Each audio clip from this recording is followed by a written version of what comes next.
Former Prime Minister Paul Keating has been a vocal critic of the nuclear-powered submarine plan from the start, arguing in an appearance here in 2021 that Australia has lost its way and that the mooted submarines purchase would be like throwing, quote, a handful of toothpicks at a mountain. Today, Mr Keating returns to speak to us in the wake of yesterday's announcement. A short time ago, he released a statement outlining his views, which have been circulated to my colleagues attending today's event at the Press Club in Canberra. He and I will discuss the points he has made before we turn to questions from the floor in Canberra. Mr Keating, welcome. Thank you, Laura. In probably characteristic style, you haven't missed in your statement, and you've called it the worst international decision by an Australian government since the Labor government. By an Australian Labor government since the former Labor leader Billy Hughes sought to introduce conscription to augment Australian forces in World War I, and that it's a mistake. Yeah. Why is that? It's a mistake. Look, Labor has got all the big ones basically right in the 20th century.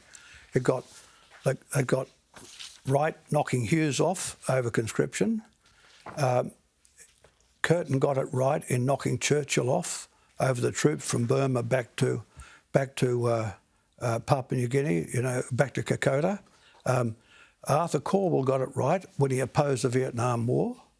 Simon Crean got it right when he said we shouldn't be sending troops to Iraq and went to the wharf and waved them away while saying they shouldn't be going.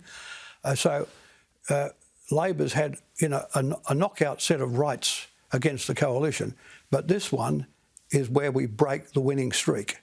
And why is that?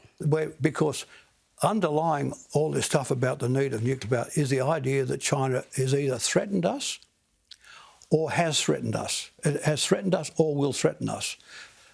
Now, this is a distortion and it's untrue. The Chinese have never implied that they would threaten us or said it explicitly. But what threaten us means is an invasion of Australia. It doesn't mean firing a few missiles off the coast like the Japanese submarines did in 1943, firing a few things into the eastern suburbs of Sydney. It means an invasion. All great land battles are fought on land. All great battles are fought on land. They're fought as invasions. Hitler's Barbarossa cost the Russians 26 million people on a fight on land. Before that, there was Bonaparte controlled Europe on land. You can see with the current battle between Ukraine and Russia is on land. So the only way the Chinese could threaten Australia or attack it is on land. That is, they bring an armada of troop ships with a massive army to occupy us. This is not possible for the Chinese to do because you would need an armada of troop ships and they'd need to come 13 days of steaming 8,000 kilometres between Beijing or Shanghai and Brisbane, say, in which case we would just sink them all. See, the moment they leave their port, they are visible straight away on things.